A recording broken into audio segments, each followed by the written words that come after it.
తెలుగు రాష్ట్రాల్లో అతిపెద్ద lift manufacturer lifts ట్రై.com dealership కూడా ఇవ్వబడును.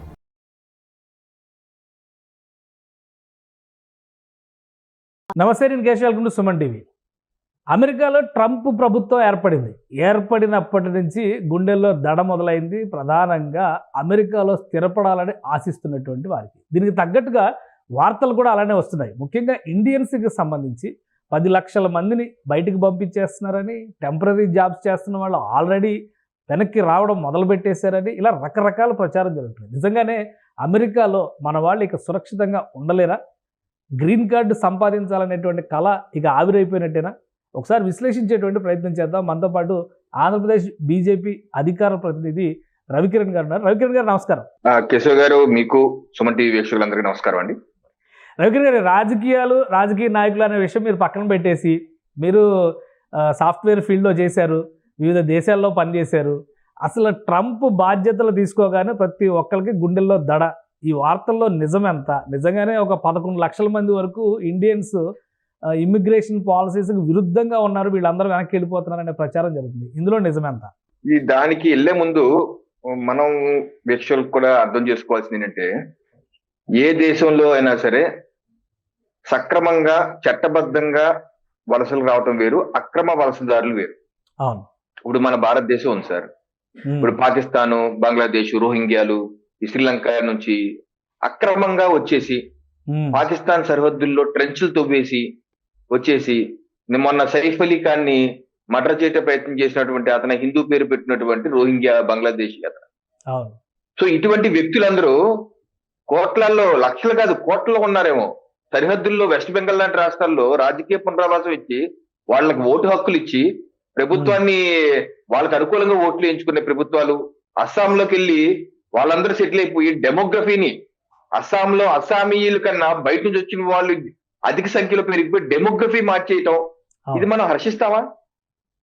మన దేశానికి ఇచ్చే సెక్యూరిటీ థ్రెట్, మన దేశ భద్రతకి ఇది ఒక అగ్ని పరీక్ష, సవాల్. మీరు కావాలంటే సక్రమంగా రండి. ఇప్పుడు ఆ మ్యూజిక్ డైరెక్టర్, ఆయన పాకిస్తాన్ మ్యూజిక్ డైరెక్టర్ వచ్చాడు, ఆయన పేరేంటి, లావుగా ఉంటారు. ఎవరైనా సరే సక్రమంగా అప్లై చేసుకొని నాకు పౌరసత్వం కావాలి అంటే ఇస్తారు. అలాగే మీకు ఇక్కడ వర్క్ చేసుకుంటాం భారతదేశానికి, మాకు వీసా ఇవ్వండి అంటే ఇస్తారు. వచ్చారు, మీరు పని చేసుకుని వెళ్తారు. అంటే నేను అక్రమంగా వలసదారులు వచ్చేసిన వాళ్ళందరికీ మానవ హక్కులు ఇక్కడే ఉండాలి. ఫర్ ఎగ్జాంపుల్, ఇప్పుడు నేను ఉంటాను సార్, మా ఇంట్లోకి మీరు వస్తారండి, భోజనం చేస్తారండి, రవికిరణ్ గారు 2 రోజులు మీ ఇంట్లో ఉంటారు సార్, కాకినాడలో అంటారు, స్వాగతం సార్ అంటారు. అది పద్ధతి. లేదు, పెట్టేవారి సర్దుకొని మీరు వచ్చేసి ఫోర్స్ఫుల్ గా నేను ఉంటాను ఒక వారం అంటే, సర్లే పెద్ద వచ్చాను మనం కాదన్నా అంటారు. 6వ రోజు వెళ్ళమంటే మానవ హక్కులు, నేను వస్తే ఇవ్వమంటావా, నాకు హక్కులు లేవంటే ఎలా ఉంటుంది, ఎంత చండాలంగా ఉంటుంది. ఇది అంతే సార్. సో అందుకనే మన దేశం భద్రత మనకు ఎలా ముఖ్యమో, అమెరికా దేశ భద్రత కూడా వాళ్ళకి అంతే ముఖ్యం. నేను వేరే దేశాల్లో వర్క్ కూడా చేశాను కాబట్టి, నేను ప్రత్యక్షంగా చూశాను కాబట్టి కూడా చెప్తున్నాను. ఇప్పుడు మనం అమెరికాలో ఉన్న పరిస్థితి, అక్కడ ఎవరన్నా సరే సక్రమంగా H1Bలు, F1లు తీసుకుని వెళ్తే ఇబ్బందే లేదు. ఈ రోజు అక్రమంగా వెళ్ళిపోయారు కొంతమంది, రకరకాల మార్గం. ఇది కెనడా నుంచి, నేపాల్ నుంచి, ఖలిస్తానీ బ్యాచ్ ఉన్నారు చూసారా, పంజాబ్ నుంచి వెళ్ళేవాళ్ళు, నేపాల్ నుంచి, కెనడా నుంచి దూకేసి అమెరికా వెళ్ళిపోతారు. అలాగే మెక్సికో బార్డర్ నుంచి ఫెన్సింగ్ దూకేసి, ఇప్పుడు ఫెన్సింగ్ దూకుతున్నారు బంగ్లాదేశ్ లో. మనం ఊరుకుంటున్నారా? మన భారతదేశంలో ఉన్నటువంటి మన పౌరులు ఊరుకుంటున్నారా? జై శ్రీరామ్ అని చెప్పి కత్తులు కొడవలు పట్టుకుని మీదకి వెళ్తున్నారు. ఎందుకు ఊరుకుంటామండి? అలాగే మెక్సికో బార్డర్ దాడి వచ్చేస్తే ఊరుకుంటారు వాళ్ళు కూడా. అది మన దేశ రక్షణ కదా, సావర్నిటీ కదా, ఆ దేశ అంటే చాలా మంది ఇండియన్స్ కి అమెరికాలో సెటిల్ అవ్వాలనేది ఒక కళ ఉంటుంది. ఇప్పటివరకు ఏంటంటే అక్కడ చదువు కంప్లీట్ అయిన తర్వాత ఏదో ఒక ఉద్యోగం సంపాదించుకునో సెటిల్ అవ్వచ్చు అనేటువంటి అభిప్రాయం ఉంది. ఇప్పుడు తీసుకొస్తున్నటువంటి ఈ కొత్త రూల్స్ ఫ్రేమింగ్ కానీ, ముఖ్యంగా జన్మతః వచ్చేటువంటి పౌరసత్వాన్ని కూడా అక్కడ తిరస్కరించాలనేటువంటి నిర్ణయానికి గవర్నమెంట్ వచ్చింది. కానీ కోర్టులో ఉంది ప్రొసీజర్లో, అది ఏం జరుగుతుంది అనేది చూడాలి. బట్ ఇది పూర్తిగా సహేతుకం కాదు అని చెప్పని అమెరికన్స్ కూడా వాదిస్తున్న పరిస్థితి ఉంది. కాబట్టి దీనివల్ల మన వాళ్ళు వెళ్ళి ఒక 20 ఏళ్ళ నుంచి 15 ఏళ్ళ నుంచి ఉన్న వాళ్ళు నష్టపోయేటువంటి పరిస్థితులు ఉండవా? ఇది ఆ ప్రాబ్లం కాదు సార్. దీనిలో 2-3 అంశాలు కన్ఫ్యూజ్ చేస్తున్నారు. ఇప్పుడు ఆల్రెడీ H1 నుండి ఉంటున్న వాళ్ళకి ఇబ్బంది లేదు, F1 నుండి ఉంటున్న వాళ్ళకి ఇబ్బంది లేదు, గ్రీన్ కార్డు ఉన్న వాళ్ళు ఉంటున్న వాళ్ళకి ఇబ్బంది లేదు, దశాబ్దాలుగా ఉంటున్న వాళ్ళకి ఇబ్బంది లేదు, వాళ్ళ పౌరులు అయిపోయి వాళ్ళు ఎవరికి ఇబ్బంది లేదు. ఇప్పుడు అది ఎవరైతే అక్రమంగా వెళ్ళారో ఫర్ Okay. ఎగ్జాంపుల్ నేను షికాగోలో ఉండేవాడిని. షికాగోలో దివాన్ స్ట్రీట్ అని ఉంటుంది. అది మొత్తం పాకిస్తాన్ స్ట్రీట్ అన్నమాట. ఉమ్, దానిలో చాలా మంది చిన్న చిన్న రూముల్లో ఉండిపోతుంటారు. ఇప్పటికీ ఉండిపోతుంటారు. వాళ్ళు ఎవరు ఏంటంటే టూరిస్ట్ వీసాలుగా వచ్చేసి అక్కడ ఉన్న 100 మందిలో గుంపులు కలిసిపోతారు. ఓకే. పోలీసులకి దొరకరు. వాళ్ళందరూ అక్కడ పని చేస్తుంటారు. ఆ సీట్ లో పటేల్ బ్రదర్స్ అని ఇలాంటి షాప్స్ అన్ని ఉంటాయి. మన పచారీ కొట్లు ఉంటాయి పెద్ద పెద్ద. ఉమ్, దానిలో తక్కువ జీతానికి పని చేస్తుంటారు. ఇప్పుడు ఓకే. ఎలాగ మనకు బంగ్లాదేశీలు వచ్చేసి టైర్ పంచర్లు ఇటా వేసేవాళ్ళు, ఇంట్లో పని చేసేవాళ్ళు, చిన్న చిన్న డ్రైవర్ గా తక్కువ డబ్బులు వచ్చేస్తారు మనం చూస్తున్నాం కదా మన కళ్ళ ముందే.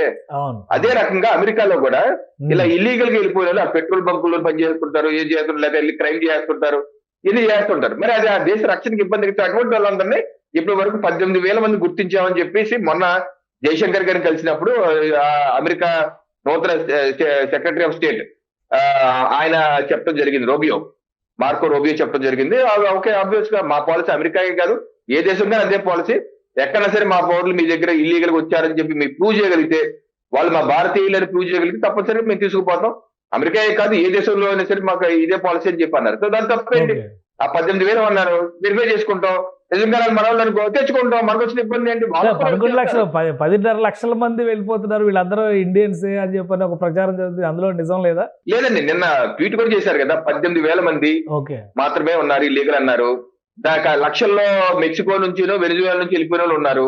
వాళ్ళందరినీ ఇప్పుడు మెక్సికన్స్ ఏంటంటే వాళ్ళందరూ ఇక్కడ హోటల్స్ లో చిన్న చిన్న వర్క్ చేసే వాళ్ళు ఉంటారు. వాళ్ళందరూ ఏంటంటే ఎక్కువ అలాగా వచ్చేసి ఉంటుంటారు. సో అన్ని ఇప్పుడు ఏమవుతుందంటే ఆ దేశ పాలిటిక్స్ వెస్ట్ బెంగాల్ లో టీఎంసీ ఎలా గెలుస్తుంది?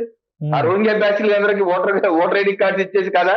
అదే మనకి ఓపెన్ ఫ్యాక్ట్ తెలుస్తుంది కదా, అది మనకి మనం అఫీషియల్ ఒప్పుకోకపోయినా మనకు కనబడుతున్న విషయం కదా. అలాగే అక్కడ ఏం చేస్తారు డెమోక్రాట్లు, అలా జనాలందరూ తీసుకొచ్చేసి వాళ్ళకి ఓటర్ ఐడి కార్డులు ఇచ్చి వాళ్ళతో ఓట్లు ఇచ్చుకొని ఫ్రీగా ఫుడ్ కూపన్స్ ఇచ్చి వాళ్ళకి లాడ్జింగ్ ఫెసిలిటీస్ ఇస్తున్నారు.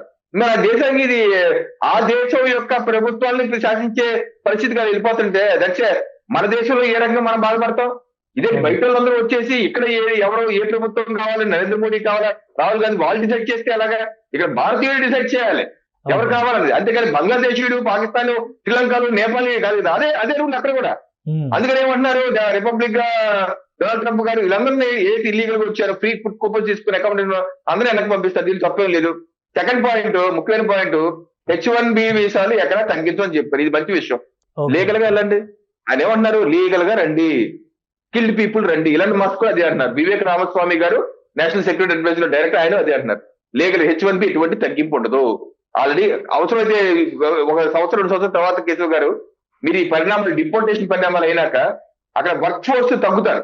ఎందుకంటే ఈ లక్షల్లో బయటికి వెళ్ళారనుకోండి, ఆ వర్క్ ఫోర్స్ తగ్గుతారు కదా. తగ్గినప్పుడు వాళ్ళు ఫిల్ చేసుకోవాలి గ్యాప్. మళ్ళీ ఆ కోట పెంచే అవకాశం ఉంది.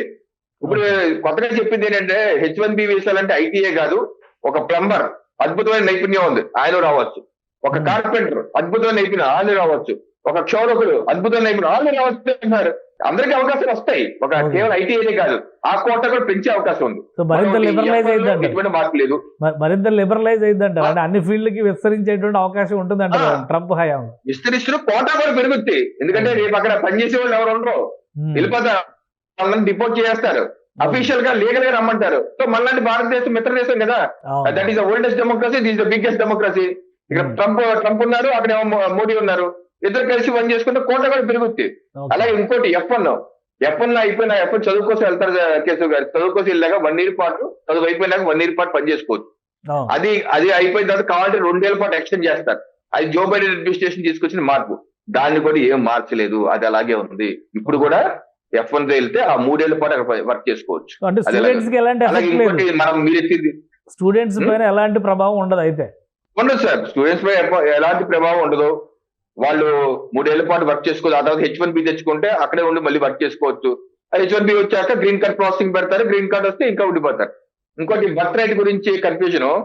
ఇప్పుడు మన భారతదేశానికి హైదరాబాద్ కి పాకిస్తాన్ నుంచి ఒక జంట వచ్చారు సార్, H1B మీద వచ్చారు అనుకుందాం. మీ ఛానల్లో వర్క్ చేయడానికి 1 సంవత్సరం పాటు వచ్చారు అనుకున్నాం.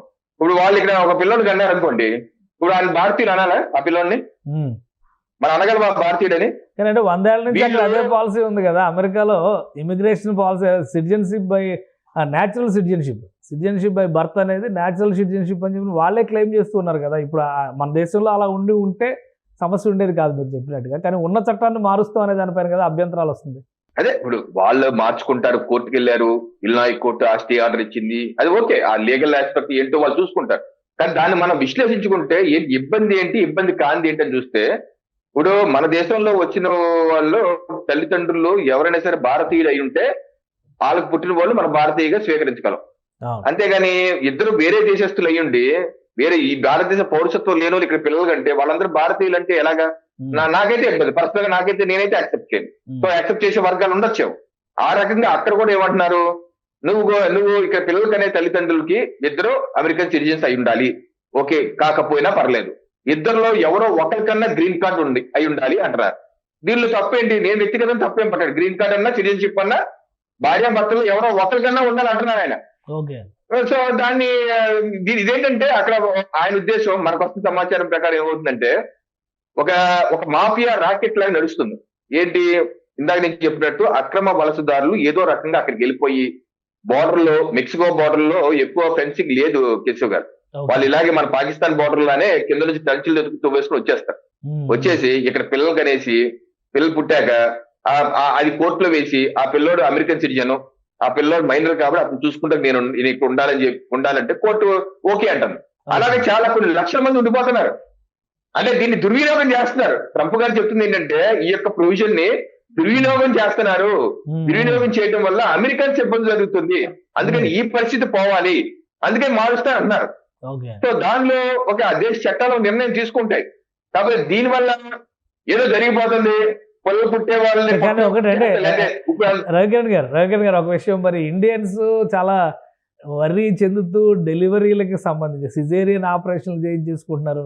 ఫిబ్రవరి 19వ తారీఖు లోపు పుడితేనే అమెరికన్ సిటిజన్స్ అవుతారు మా పిల్లలు అనేటువంటి ఫీలింగ్ తో ఉన్నది. దీనిపైన కూడా తెగ వార్తలు వస్తున్నాయి. మరి అవి నిజంగా ఇంటర్నేషనల్ మీడియా నుంచి వస్తున్నాయా లేదా మరి తెలుగు వాళ్ళు వండి వారుస్తున్నారా కథనాలు?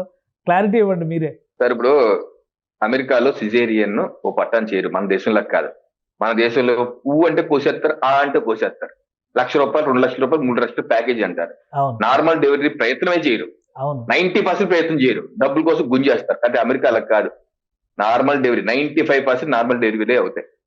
ఇప్పుడు ఈ పేపర్ కథలు రాసినట్టు మాత్రాన, వాళ్ళు హాస్పిటల్ పరిగెత్తినంత మాత్రాన కోసే కార్యక్రమం అక్కడ చేయరండి. అక్కడ అవ్వదు, అలాగా ఆ సిస్టమ్ అవ్వదు. తెలుగు పత్రికల్లో కూడా ప్రధానమైన పత్రికల్లో కూడా ఏదో డెలివరీ అని పెద్ద పెద్ద హెడ్లైన్లు పెట్టి సఫా కోసేస్తున్నారని అదే స్టైల్లో ఆ లాంగ్వేజ్ కూడా అలానే రాశారు. నిజంగా ఇంతమంది కోసేస్తున్నారో రోజుకనే సందేహం వచ్చి, అసలు నార్మల్ డెలివరీ కాకుండా సిజేరియన్ చేయాలంటే ప్రొసీజర్ ఏముంటుంది అక్కడ అమెరికాలో? సార్ ఇప్పుడు వీక్షలు కూడా ఆలోచించండి, ఒక పిల్లోడు ఒక బాబు పాప పుట్టాలంటే 9 మాసాలు పరిపక్వత డిఫరెంట్ స్టేజెస్ లో అవుతుంది. అవును, ట్రంప్ రూల్స్ మారుస్తా అని చెప్పి 7 మాసాల్లోనే పరిపక్వత వచ్చేస్తారా? పూర్తి పిల్లలకి తయారైపోతారా? ప్రకృతి సాధ్యమాది 7 మాసాల్లో 8 మాసాల్లో పూర్తి పరిపక్వత వచ్చేస్తారా అండి? ఒకసారి ఆలోచించారు, ఈజీ పాసిబుల్? 9 మాసాలు నిన్నకుండా పూర్తిగా మన బాబు రాదు కదా, గ్రోత్ జరగదు కదా, బయాలజికల్ గ్రోత్ జరగదు కదా. 8 నెలలు 9 నెలలు దగ్గరలో ఉండేవాళ్ళు ప్రైవేట్ హాస్పిటల్స్ లో ఉంటే, ఇప్పుడు మన ప్రైవేట్ హాస్పిటల్స్ లో ఎట్లయితే వెళ్ళి ఈ పలానా డేట్ పలానా ముహూర్తం ఫిక్స్ చేసుకోగానే ఆ టైంకి సిజేరియన్లు చేస్తున్నారు కదా, అమెరికాలో అలా చేస్తారా? ప్రైవేట్ హాస్పిటల్ సిస్టమ్ అనేది అక్కడ ఉందా? మెడికల్ సిస్టమ్ చాలా ఎక్స్పెన్సివ్ అక్కడ. ప్రతిదీ ఇన్సూరెన్సే, ప్రతిదీ డాక్యుమెంటెడ్ ప్రూఫే. సూ చేస్తారు, మిలియన్ డాలర్ సూ చేస్తారు. అందుకని మనలాగా ముహూర్తాలు పెట్టుకొని కట్ చేసే కార్యక్రమాలు అమెరికాలోను వేరే దేశాల్లో, యూరోప్ లో కూడా జరగదండి అలాగా. అలా ముహూర్తాలు పెట్టేసి కట్ చేసుకునే కార్యక్రమం ఉండదు. డాక్టర్లా పని చేస్తే వాళ్ళ లైసెన్స్ పోతే చాలా ఇబ్బందులు వస్తాయి. సో మన తెలుగు పేపర్లు కొన్ని రాస్తాయంటే మీకు తెలియదు ఏమంటే కమ్యూనిస్ట్ భావజాలాల్లో ఎక్కువ మంది మీ ప్రింట్ అండ్ ఎలక్ట్రానిక్ మీడియాలో ఉన్నారు, వాళ్ళకి ఇదే పని. అక్కడ ఉన్నటువంటి డొనాల్డ్ ట్రంప్ అడ్మినిస్ట్రేషన్ గురించి ఈ జార్జ్ సోరోస్ బ్యాచ్ తో కలిసి కథనాలు రాస్తుంటారు. ఈ రాతలు వస్తే రోతలు వస్తే బాధ కలిగి ఎలా వచ్చి చెప్పండి సార్? 8 మాసాల్లో పూర్తి పరిపక్వత చెందేస్తారు కడుపులో, తల్లి గర్భంలో ఉన్న వాళ్ళు. పరిపక్వత చెందకుండా సిటిజన్షిప్ కోసమే ఆ బాబో పాప ప్రాణాలతో తల్లిదండ్రులు చెలగాట ఆడతారా? ఏ తల్లిదండ్రులు అయినా సరే ఆ బాబు ప్రాణాలతో చెలగాట ఆడతారా? అది సాధ్యమేనా? లేకపోతే ఏ ఆసుపత్రి అయినా చెలగాట ఆడతారా? ఏంటంటే దిక్కుమాల రాతలు రాయటం తప్పితే ఏం లేదండి. ఏదేమైనా సరే ఇప్పుడు అమెరికా ఫస్ట్ అంటున్నారు సార్ ట్రంప్ గారు, మోడీ గారు ఏమంటున్నారు ఇండియా ఫస్ట్ అంటున్నారు. మోడీ గారు ఏమంటారు మేక్ ఇన్ ఇండియా అంటారు, డొనాల్డ్ ట్రంప్ ఏమంటారు మేక్ ఇన్ అమెరికా అంటున్నారు. ఆయన ఆ దేశ రాష్ట్రపతి కాదు, ఆ దేశం గురించి ఆలోచిస్తాడు. ఈ దేశ ప్రధానమంత్రి కాదు, ఈ దేశం గురించి ఆలోచిస్తారు. తప్పేంటి? ఓకే. ఇప్పుడు మన దేశంలోనే ఉత్పత్తి చేయాలి, అన్ని దిగుమతి చేసుకోకూడదు అని నరేంద్ర మోడీ గారు ఇది వికసిత భారత్ సంకల్ప యాత్ర. మనం దిగుమతి చేసుకుంటా ఉంటే మన దేశంలో ఉద్యోగ ఉపాధి కల్పన ఎలా జరుగుతుంది, మన దేశం సంపద ఎలా పెరుగుతుంది, మన దేశంలో ట్యాక్స్ కలెక్షన్స్ ఎలా వస్తాయి, మన దేశం అభివృద్ధి ఎలా జరుగుతుంది, జీడిపి ఎలా గ్రో అవుతుంది. దిగుమతి చేసుకుంటే ఉన్న డబ్బు వెళ్ళిపోతుంది బయటికి, లోపల రాదు కదా. సో అందుకని మేక్ ఇన్ ఇండియా అంటున్నాం, ఆయన మేక్ ఇన్ అమెరికా అంటున్నారు. తప్పేంటి? సో భారతీయులకు ఎలాంటి ఇబ్బందులు రావంటారు, భారతీయులకు ఎలాంటి ఇబ్బందులు రావు. ఇప్పుడు ఇల్లీగల్ అక్రమ వలసదారుల మీద అమెరికా ప్రభుత్వం యాక్షన్ తీసుకుని మనకి అడ్వాంటేజ్ ఏంటంటే మనకు వచ్చేది వేలల్లోనే ఉంటారు, ఇక్కడ నుంచి బయటకు పోయే లక్షల మీద ఉంటారు. ఇది Rohingya batch, Pakistan batch, Bangladesh batch, ఈ బ్యాచ్ లక్షల్లో మనం హ్యాపీగా బయటకు పంపించవచ్చు. ఏ మానవ సంఘం లేకపోతే అమెరికా సంఘం, జార్జ్ సోరోస్ టీము, ఆ టీం ఎవరు రారు, నోరు విప్పరు. అందుకని అమెరికానే పంపిస్తుంది కదా బయటికి, అమెరికానే పంపిస్తున్నారు, భారతదేశం ఎందుకు పంపించకూడదు? ఇదనమాట. అలాగే మనకు అడ్వాంటేజ్, మనం క్లీన్ చేసుకోవచ్చు. ఇటువంటి వ్యక్తులందరినీ చక్కగా ఏరి పడేయచ్చండి, బయటికి పంపించేయచ్చు. అలా మనకి ఇబ్బంది ఉండదని మంచిగా జరుగుతుంది. Right right. Thank you Ravikiran గారు విశ్లేషణ అందించినందుకు.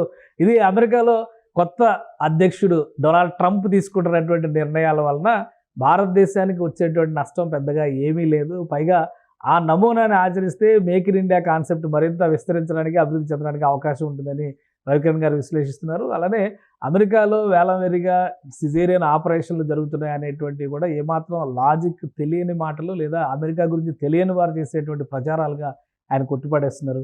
డొనాల్డ్ ట్రంప్ అమెరికా ఫస్ట్ అనడానికి కారణం ఆయన మాతృదేశానికి సంబంధించి అభివృద్ధి చెందాలనేటువంటి కళలో భాగంగా జరుగుతున్నటువంటి ప్రక్రియగానే దీన్ని చూడాలి. ఇక భారతీయుల్లో నిజమైనటువంటి టాలెంట్ ఉన్న వాళ్ళకి H1B వీసాల సంఖ్య భవిష్యత్తులో పెరగడానికి కూడా ఆస్కారం ఉందని విశ్లేషిస్తున్నారు. ఇది స్పెషల్ డిస్కషన్.